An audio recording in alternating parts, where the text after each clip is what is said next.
Le Centre des Lumières. Une odyssée humanitaire et pédagogique à Toubatoul au Sénégal. Ça va, comme ça va? Ça va bien, ça va? Ça va? Ça va, merci, ça va. Un influenceur. Non, il est grand le bâtiment, machallah. Une vision née de l'urgence et de l'espoir. À 1 heure de route de Dakar, sur un domaine s'étendant sur plusieurs hectares, émerge un projet d'envergure, baptisé le Centre des Lumières.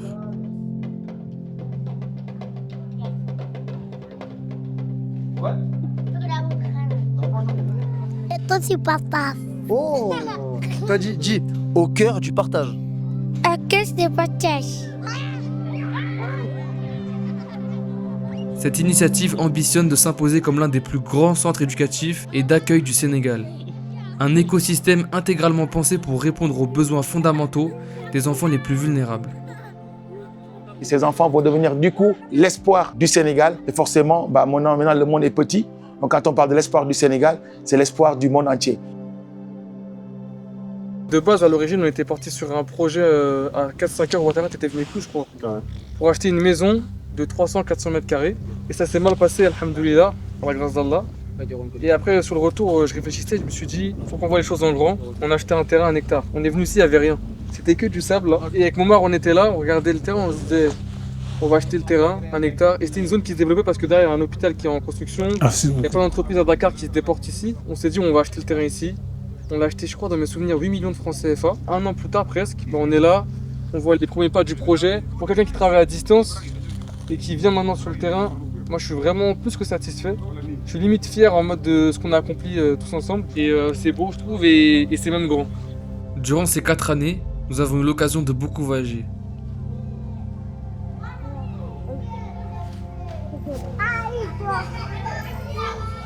Et si nous avons bien compris quelque chose, c'est que l'humanitaire a besoin d'un projet durable.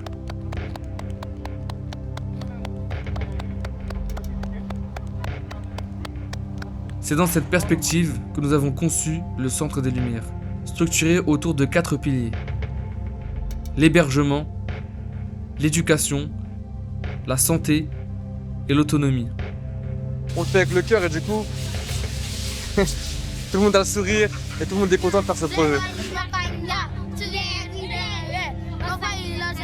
Mais avant de plonger dans les détails, posons le contexte d'une réalité souvent ignorée. Au Sénégal, des dizaines de milliers d'enfants grandissent dans une précarité beaucoup trop présente. Privés de famille, de toit et d'éducation. Parmi eux, les orphelins, privés de leurs parents, et les talibés, ces jeunes garçons confiés à des maîtres coraniques, qui au lieu de recevoir une instruction religieuse, se retrouvent trop souvent livrés à eux-mêmes. Un talibé, c'est un enfant qui est confié à un maître coranique et qui normalement est censé apprendre que le Coran. Ça, c'est la règle. Sauf que la plupart des talibés au Sénégal, ils passent plutôt la plupart de leur temps à mendier et peu à apprendre le Coran. Selon nous, tout enfant mérite un foyer, des repas quotidiens, une éducation et une personne qui croit en son potentiel. Ici, au Centre des Lumières, à Toubatoul, tout a été imaginé pour que ces enfants puissent grandir dans la dignité, apprendre, se soigner et un jour s'épanouir en toute autonomie. Alors, juste, on se met dans le contexte. Sans ce centre, c'est des enfants qui vont passer 80% de leur temps dans la rue. Pour certains, c'est des enfants qui n'ont pas de parents et qu'aujourd'hui, qui n'ont peut-être pas la chance d'avoir des personnes qui prennent le relais sur leur éducation. Sans ce centre, c'est des enfants qui n'apprennent pas le français, qui ne savent pas lire ni écrire. Sans ce centre, c'est des personnes, des enfants qui n'ont pas forcément de quoi manger. Sans ce centre, c'est des enfants qui, demain, quand ils vont être malades, ils vont avoir du mal à se soigner. C'est des enfants qui, à l'âge de 14 ans, 15 ans, 16 ans, ils ne savent pas quoi faire. À l'âge de 18 ans, ils n'ont pas de métier. Avec ce centre, on règle tous ces problèmes. C'est la chef. Elle, c'est la chef du village. Non? Au centre du projet se dresse l'orphelinat, conçu pour accueillir 160 enfants, répartis dans 8 dortoirs au premier étage. Le bâtiment a été conçu avec une architecture en miroir. D'un côté les filles, de l'autre côté les garçons. Les mêmes espaces, les mêmes équipements, la même qualité de vie. Au-delà des dortoirs, ce pôle intègre 4 salles de classe au rez-de-chaussée, directement accessibles, permettant à plus de 84 élèves d'étudier sans avoir à parcourir l'ensemble du centre. Des espaces ludiques et de détente, ainsi que des salons de visite pour préserver les liens familiaux des enfants qui en ont encore. Le deuxième pilier est une école complète, ouverte non seulement aux enfants de l'orphelinat, mais aussi à ceux des villages avoisinants. Avec 6 salles de classe pour 166 élèves, une salle informatique équipée, une bibliothèque et des espaces culturels dédiés aux activités artistiques et aux événements. Nous avons à cœur d'offrir une éducation de qualité, permettant aux enfants d'obtenir des diplômes, de poursuivre des études supérieures et de s'insérer professionnellement. Bastien, lui. C'est parlé. Ça va? Ça va? Prénom. Sur nous. Hum? Sur nous. Voilà, sur nous. Sermons-nous. Sur nous. Le troisième pilier englobe tout ce qui touche à la santé et à la vie quotidienne. Un dispensaire moderne, accessible aux enfants du centre et aux habitants des villages environnants. Un réfectoire de 240 m², doté d'une cuisine professionnelle et d'un local.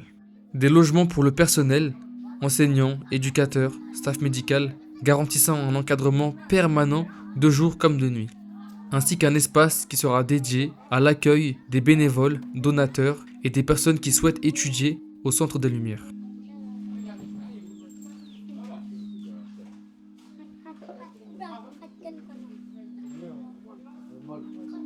Le pôle 4, autonomie et épanouissement. Une ferme agroécologique de 800 m² où les enfants apprendront à cultiver et à élever des animaux et à comprendre l'origine de leur nourriture.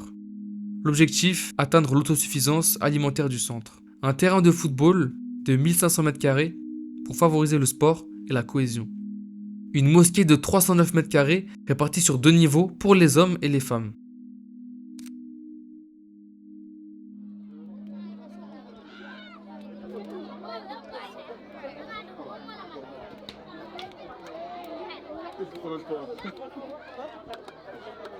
Le chantier, où on en est.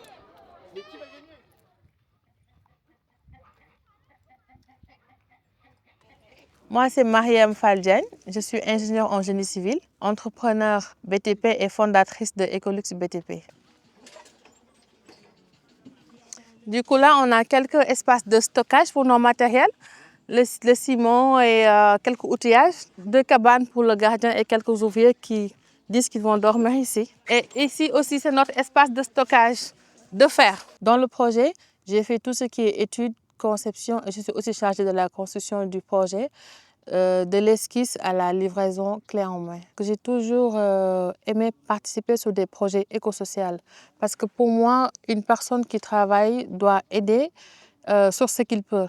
Et le seul fait de participer sur ce projet, c'est un grand honneur pour moi. Donc on est là des bons matins sur le chantier, alhamdoulilah. Et aujourd'hui, il y a 3 corps de métier qui sont là avec nous le matin pour débuter cette belle journée.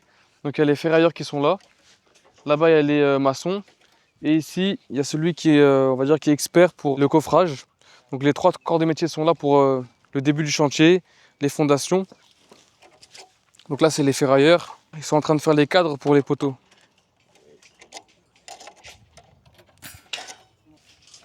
Donc là, c'est un autre ferrailleur qui est en train de préparer pour les coffrages qui sont juste derrière moi. Ça, c'est ce qu'on appelle la semelle. Et quand on pose la semelle, on va prendre l'amorce poteau, d'accord, qu'il va implanter au milieu de la semelle. C'est ce que tu vois là-bas, au fond. Là-bas, il y a les maçons, ils vont chercher le sable, ils le ramènent ici. Ils vont faire du ciment, Inch'Allah. J'ai travaillé avec l'association au cours du partage à travers mon Fall de l'association Les Petites Gouttes, parce que j'ai eu à travailler avec eux pour le projet de centre pour les talibés et les enfants bénévoles, et parmi d'autres projets.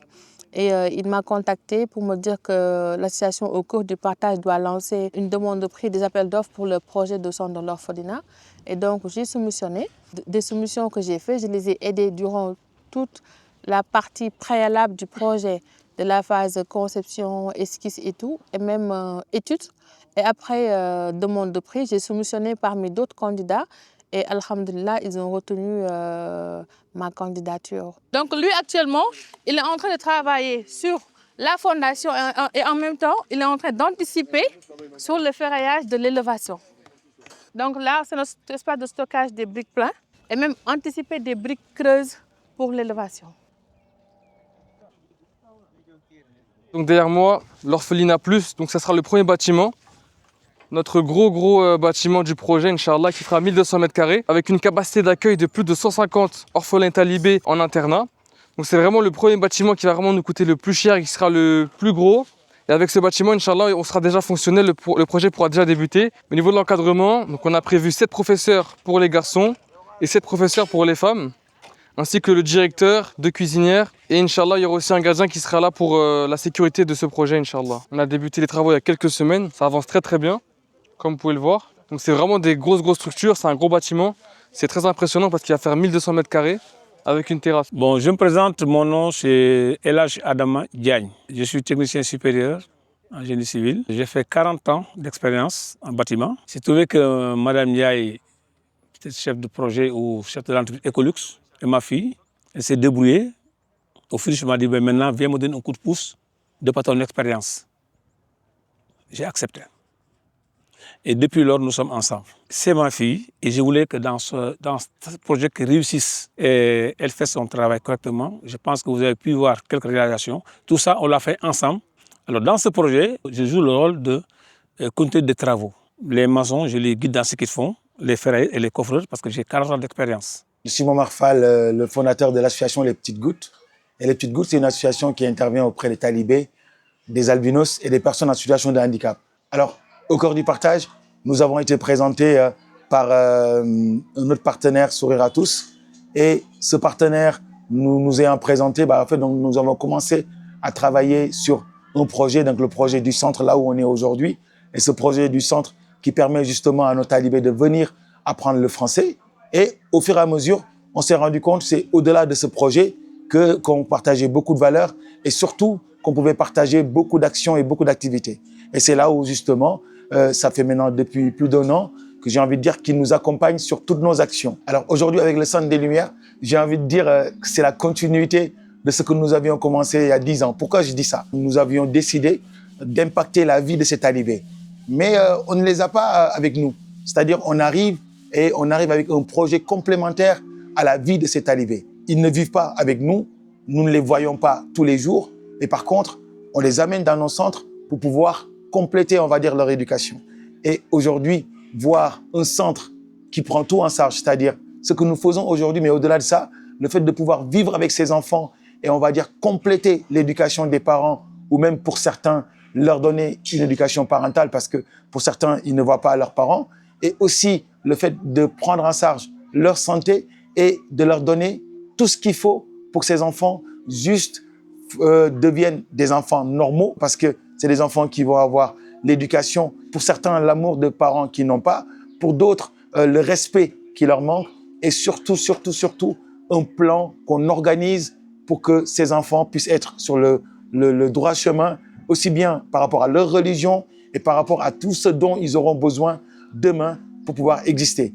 C'est-à-dire tout ce qui est civisme, tout ce qui est les règles et surtout un cadre qui leur permet de grandir en toute sérénité. On vise l'autosuffisance, l'autonomie de ce projet.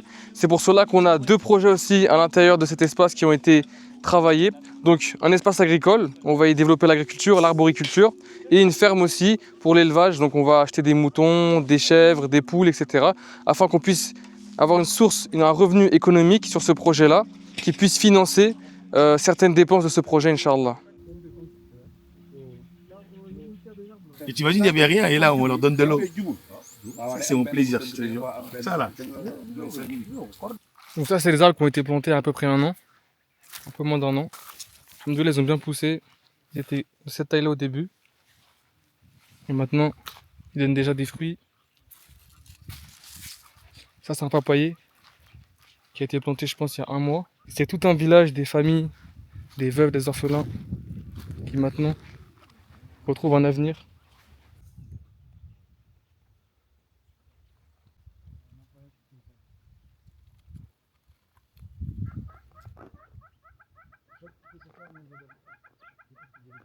Je suis Marabata Diako, directeur de la Dara Ibn Abbas. Donc moi, mon rôle, c'est d'assurer que les enfants puissent apprendre sans problème, dans la dignité, dans de meilleures conditions, avoir une très bonne éducation aussi. Pourquoi ce projet-là? Parce que ce projet vise à améliorer la vie de beaucoup d'enfants.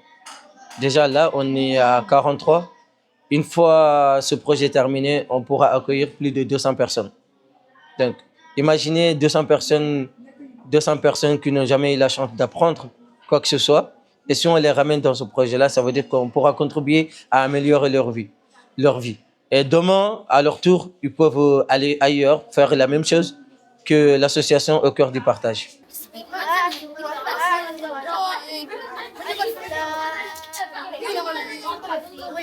C'est un petit, lui, genre déjà à son âge, il a même pas 12 ans. Il m'a dit quand il était au village, au Mali, il faisait que travailler à son âge. Donc il n'allait pas à l'école ni à la madrasa, il faisait que travailler. Il allait au champ, cultiver et tout. Et là, depuis que nous on a appelé pour dire qu'on a besoin des gens qui sont vraiment dans le besoin, qui doivent venir étudier ici, il était très content. On est ici au Sénégal à Toubatoul. Aujourd'hui, on va poser la première pierre de l'orphelinat. Ce projet, c'est votre projet. On compte sur vous pour nous aider financièrement et avec votre personne. Et dans peu de temps, c'est des orphelins, des talibés qui vont venir ici, qui vont apprendre, des profs. C'est toute une vie qui va être dans ce centre, dans ce campus, donc, avec une ferme, un espace agricole. Donc c'est vraiment tout un écosystème qui sera autosuffisant. Et on compte sur vous, chacun peut participer à son échelle. Merci à vous pour votre confiance. Vous allez bien? Chef Sami. C'est lui le chef de village. Vous allez bien? Nous avons eu le projet. On fait comme ça. Écharpe.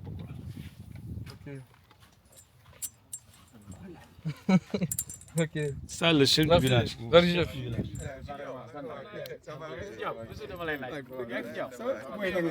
C'est lui. Ah, Sami, ça va? Vous allez bien? Ça va bien. Ça va? Alhamdoulilah, ça va. Ça passe bien. Très bien. Bienvenue. Alhamdoulilah, merci beaucoup. On vous a bien accueilli. Très bien accueilli. Alhamdulillah. Sami, ça va? Alhamdoulilah, vous? C'est Non. la première fois dans le site? Non, c'est la 4e là. Ah ouais? Ouais. Noah.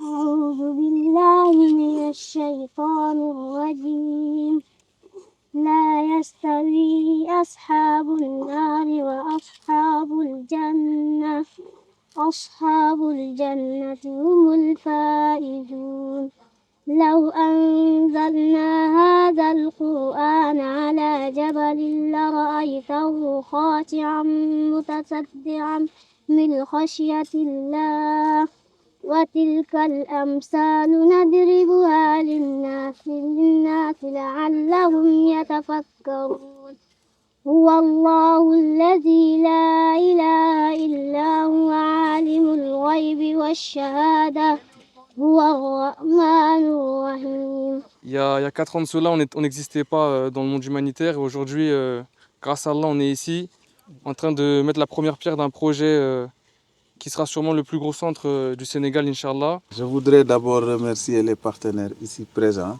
Le village qui accueille le projet, un projet d'une importance capitale, un centre d'orphelinat qui va être, comme il l'a dit tout à l'heure, Sami, en tout cas l'un des plus grands centres du pays. Au nom de toutes les populations de la commune de Toubatoul, nous exprimons notre profonde gratitude.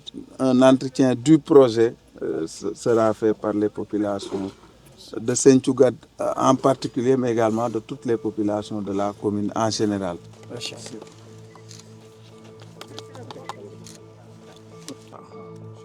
Le gros œuvre du rez-de-chaussée et du premier étage représente un budget de 250 000 euros. À ce jour, 130 000 euros ont été collectés et investis par la cause de vos centaines de dons, un élan de solidarité remarquable, mais encore insuffisant pour achever l'ouvrage.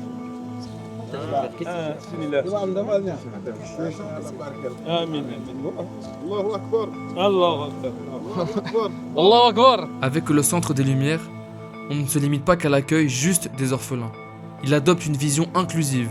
Nous voulons accueillir tous les enfants en situation de grande vulnérabilité, Les orphelins bien sûr, mais aussi les enfants talibés, ceux qui errent dans les rues, les enfants des familles les plus pauvres des villages voisins, ceux dont les parents n'ont pas les moyens de les scolariser. L'idée, c'est de créer un lieu où un enfant orphelin côtoie un enfant du village, où personne n'est défini par ce qui lui manque, où tout le monde reçoit la même éducation, la même attention et la même chance. C'est un pari sur l'égalité, un pari sur la dignité. L'ambition à terme, c'est que le Centre des Lumières devienne un modèle, un exemple de ce qu'on peut construire quand on décide de ne laisser aucun enfant de côté. Mais on n'en est pas encore là. Le chantier avance, mais il reste des étapes cruciales.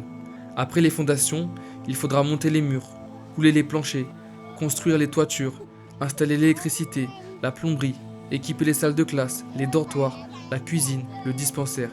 Chaque étape de la construction demande des moyens, des matériaux, de la main-d'œuvre et surtout du temps. Et chaque étape demande de la confiance des donateurs, qui doivent savoir que leur argent est très bien utilisé. La confiance des équipes sur place, qui doivent croire que le projet ira jusqu'au bout. La confiance des enfants qui attendent, quelque part, sans savoir qu'un jour, ils auront une place ici.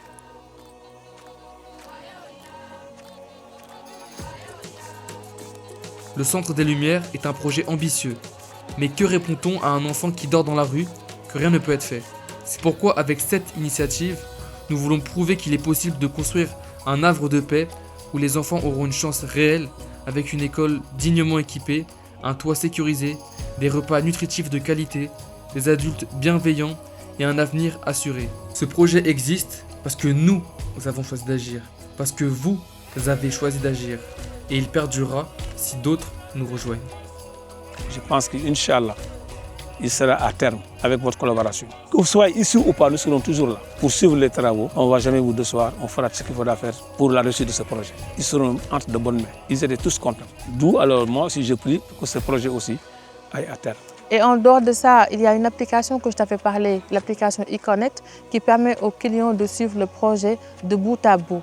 Donc aujourd'hui, Samy, étant en France, à Dakar ou n'importe où dans le monde, il pourra suivre le projet à distance.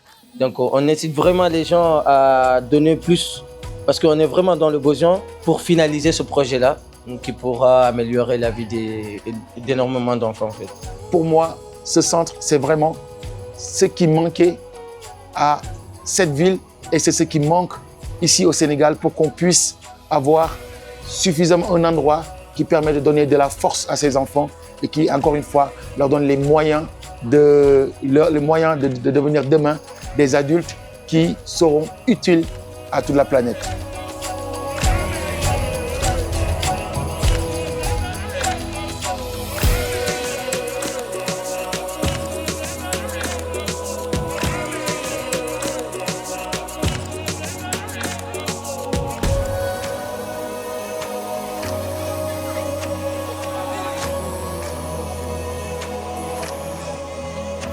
Toubatoul, Sénégal, le chantier avance, les fondations sont posées, le reste s'écrira avec ceux qui voudront bien en devenir les artisans.